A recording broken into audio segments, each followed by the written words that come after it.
Hepinize merhaba arkadaşlar. Ben Toprak. Bugün sizlerle slime oynayacağız arkadaşlar. Önceden çekmiştim ama sesim tam gelmediği için şey yaptım. Bugün arkadaşlar yapmıştım.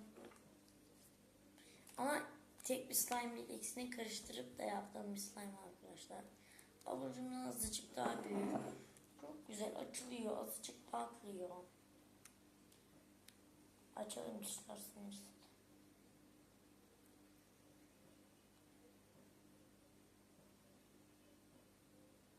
Bakın.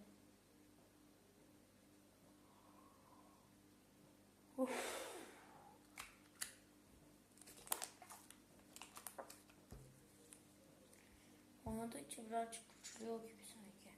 Bakın şimdi arkadaşlar büyükten çok patlamış oldu. Küçük bir parça kopardım. Böyle yapamadım. Bir dakika. Bir dakika. Açalım hızlıca. Neyse. Bir şey deneyeceğim. Denemeyeceğim ama şöyle bir kullanacağız.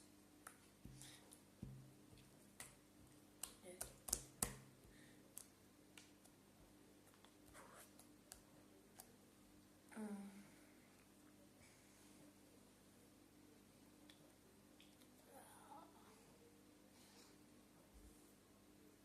Bakın arkadaşlar çok güzel oldu ya. İkisini birleştirdim slime'ları. Birisi siyahtı, birisi böyle pembe tonlardandı. Videosunu çekecektim ama çekmedim. Şimdi evet, gül yapmaya çalışacağım. Yapamıyorum ki ya. Beceri yok.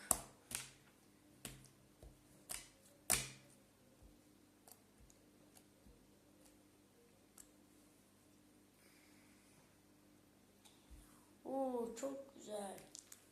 Arkadaşlar slime yapıp oynamamı istiyorsanız bu videoya like atmayı unutmayın arkadaşlar.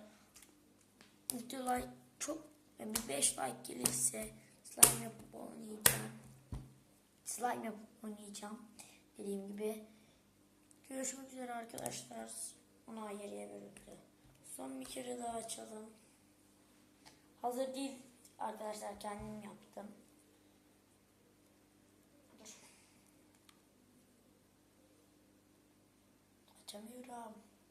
Açamıyorum.